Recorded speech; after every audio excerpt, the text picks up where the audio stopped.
Je vous salute. Howdy. Hello, you need a ticket? Bonjour. What do you have playing today?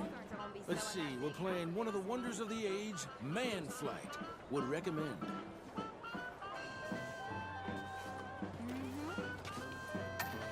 I need a ticket, please. You'll find the show in either of the doors beside me.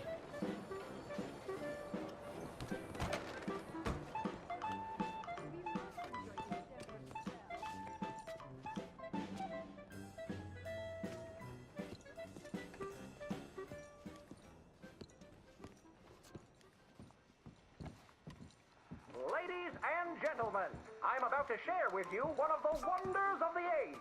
In fact, one of the wonders of any age. Aerial navigation, or as we call it, man flight.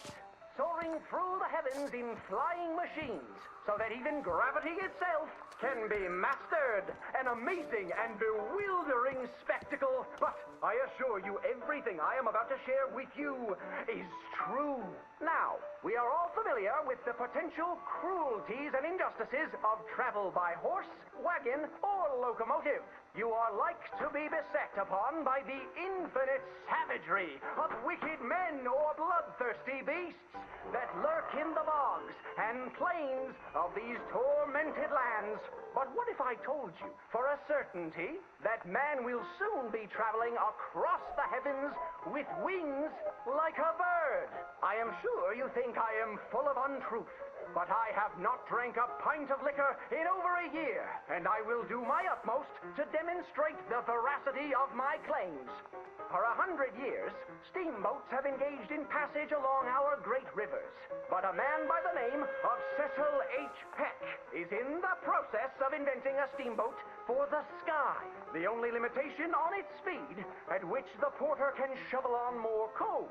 But parts of the country where coal is scarce, oars can be used in the skies to hasten your voyage and keep the passengers active while they travel. Near Pittsburgh, there lives a telegraph man named Aldous Kinnear, who each evening after supper retires to his barn and dons the wings of a giant creature and takes to the heavens. You will be delighted to know he has traveled considerable distances, as many as 45 miraculous feet. Unfortunately, on his record-breaking flight, he knocked over a lamp and was consumed by flames. His two boys, Percival and Charles, have promised to continue their dear pa's legacy of skyflight. A whole heap of men are fashioning contraptions to take us to the heavens. A flying machine powered by a trusty donkey. Once you arrive at your destination, you can mount the saddle and ride away. With this incredible contraption, one can enjoy some popcorn and have the best view in the house at the next flogging or lynching. Stagecoach robberies will soon be a relic of the past when we enlist our animal friends as couriers, well out of range of man's shooting irons. But the most remarkable thing I have to reveal to you comes from a northern man called Moss John Nichols. Imagine travel without ever getting into a saddle. No doubt you have heard accounts or seen in person the majesty of flight achieved by performers in the circus. Mr. Nichols has perfected the sky cannon. Passengers simply walk up the steps, relax into the barrel, and are transported with great flourish to the destination of their choice. The lame and infirmed who have been ravaged by scarlet fever or polio can once again call upon their loved ones. These newlyweds are all grown up, turned 17, said their wedding vows, and are off to visit New York City. And some very forward thinkers have told me that within 10 years, dear audience, any of us can take a holiday trip to the moon. I must disclose I'm quite partial to this mode of transport. Ships and horses are like to sour my stomach. The future is in the skies, my friends. Look to the heavens. We are going to join him up there by and by.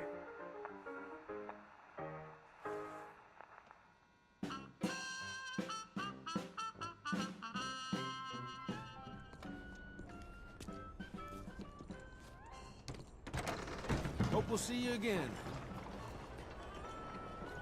Ladies. Oh, how do you do? Well, hi there. Je vous salue.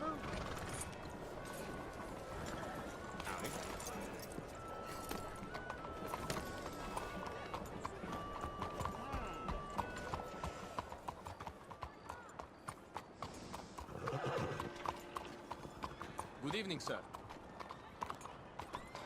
Dressed up here, girl.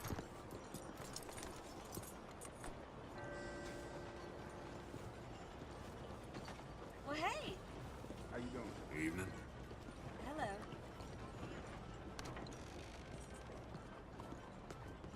Why, hello there.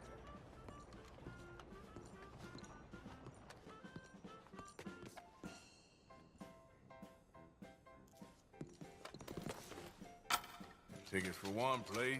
The Theatre Royale awaits you behind those doors.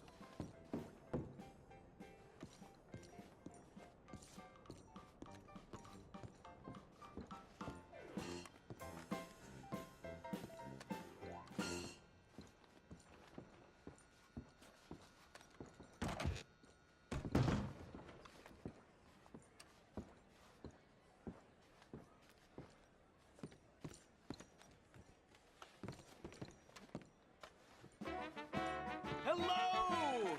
Yes, thank you, thank you, thank you. Thank you. Welcome. Welcome, everyone. I am your host, Aldridge T. Abington. Thank you. Yes, Aldridge T. Abington. Few men have had a career more crowded with incident and various intercourse with the world than I.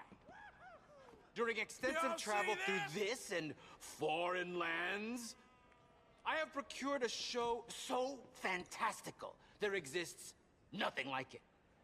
Anywhere. In an effort to bring this entertainment to even the poorest dreamer of dreams, I have determined the ticket price should be very low, and the show held without a profit. To me, it's true. For it is blessing enough to bring these gifted artists to you. Woo, I love it. I discovered this next act in a tiny village in Italy.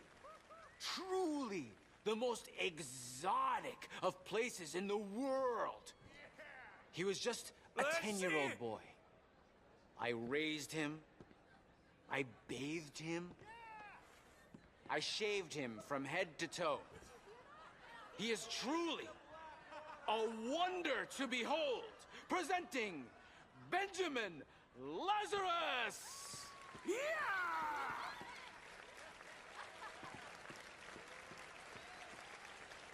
Welcome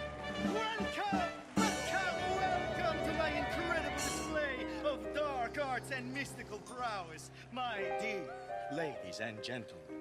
Now, it's unfortunate fact that in this mortal coil we are all born to suffer from all manner of maladies in daily life.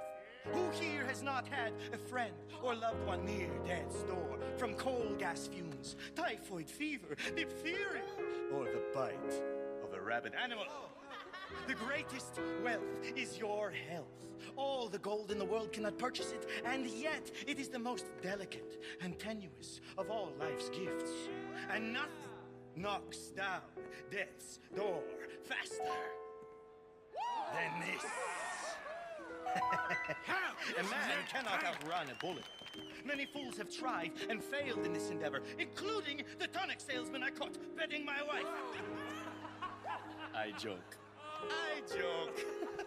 I assure you, he has met his maker and they are playing gin rummy among the molten lava of Hades.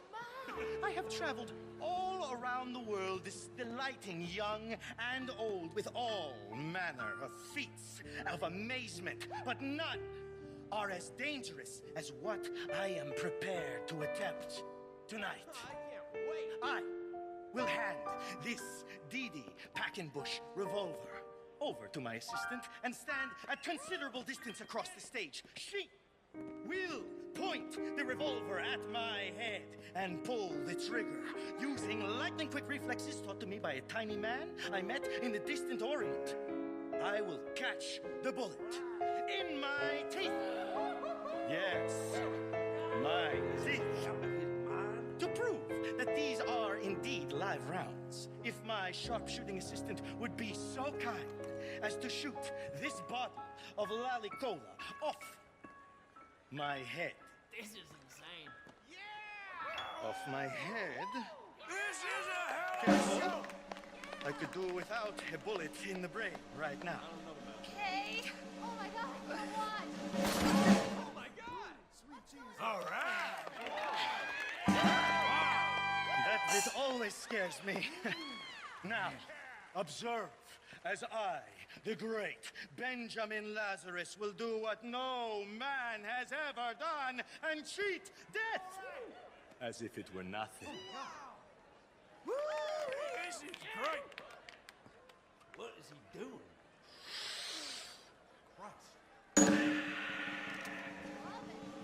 Oh my god!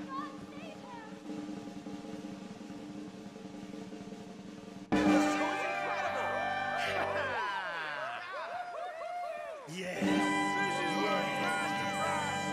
Thank you. Thank you. Let's do that again. How about that? Take it! You're pulling my leg. This is a bunch of dang balderdash. A skeptic, I am Benjamin Lazarus. I assure you, I am not participating in some hoax or carnival ruse. These bullets are 100% real.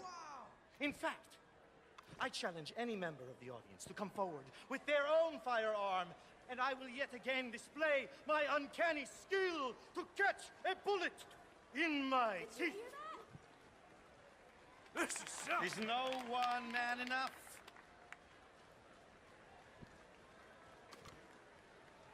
Come on, someone stand up and take a shot. Okay. If nobody else is gonna expose this phony, then I will. I trust you are a good shot, sir. I can shoot a fly's wings off at 100 paces. Excellent, my good man. Now, ready? Take aim Fight is too much! and fire. He gonna knock his teeth out! Is he okay? Damn.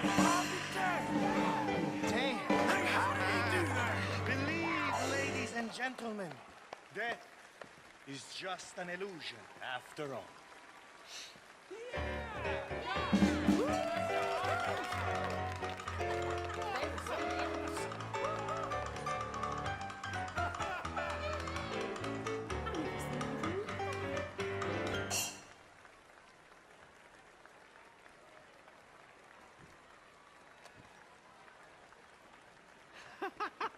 Yes!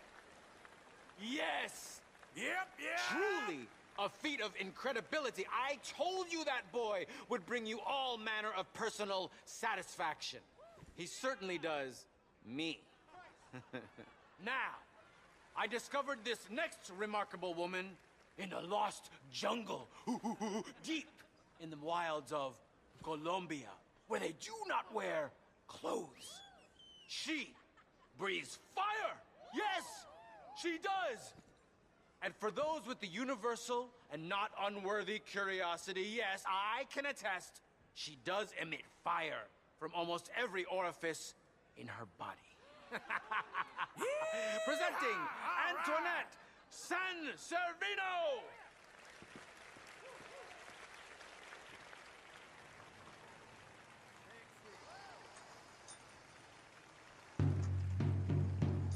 Be careful with that fire!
You're beautiful.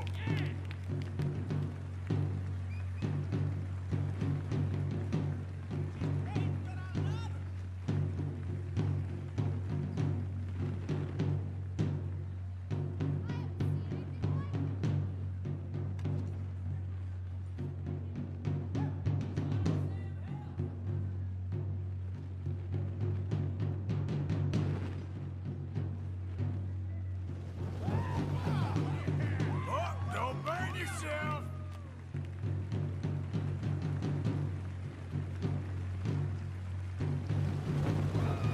Bring it!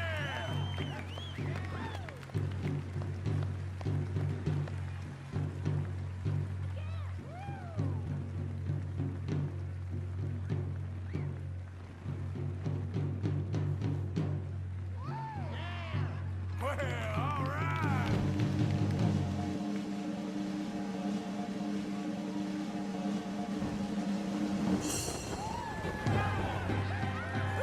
I like hot things too.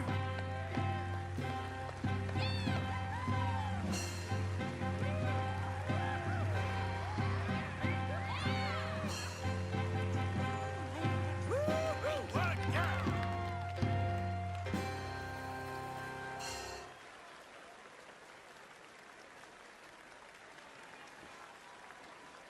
Oh, wonderful. Oh, incredible. It's still hot in here, huh? Incredible. Bravo. Though I must warn you, court her at your peril. She'll not nurse babies, she'd turn them into bacon. Thank you. Thank you. He liked that joke. Yes. I discovered this next woman in the kingdom of Poland, where she sang by the roadside, subsisting on coppers tossed at her feet. Miss Robin Koninsky. Y'all see this?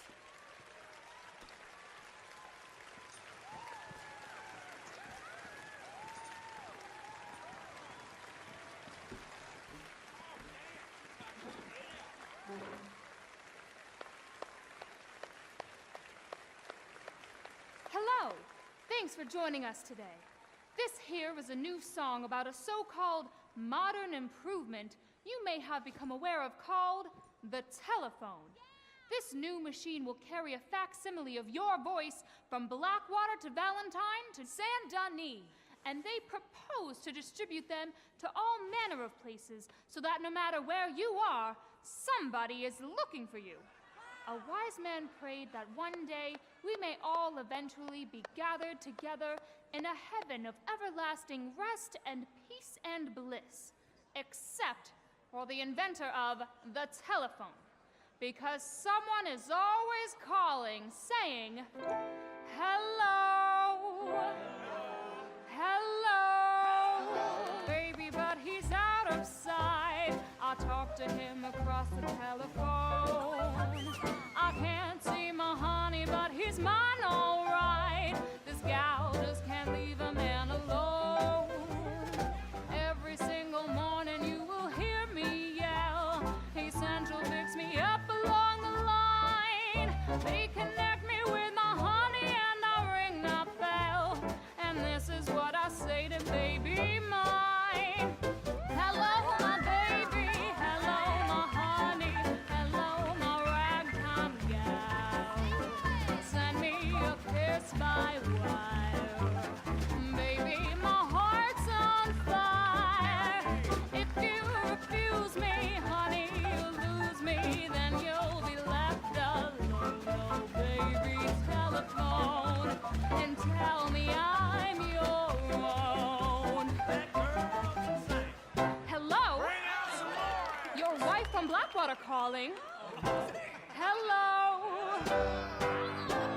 This morning through the phone they said he'd been with Bess and told me exactly where he's at.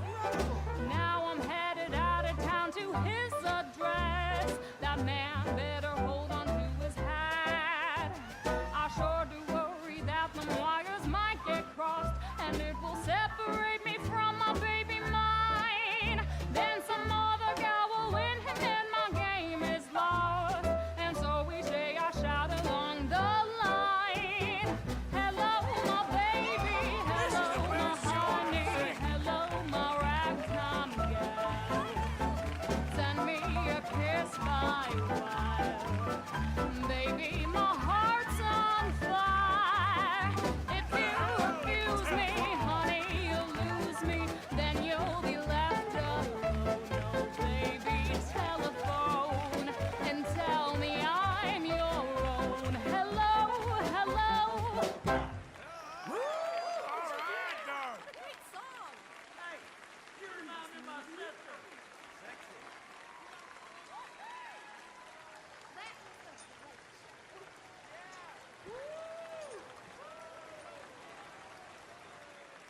us how it's done.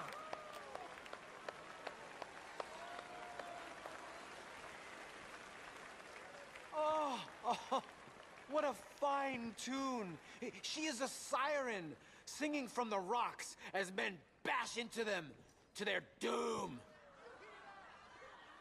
Thank you for joining me for tonight's entertainment. I hope it has delayed for at least a moment the crushing and remorseless misery of this mortal coil. Good night. On with the Dream show. well, and come back soon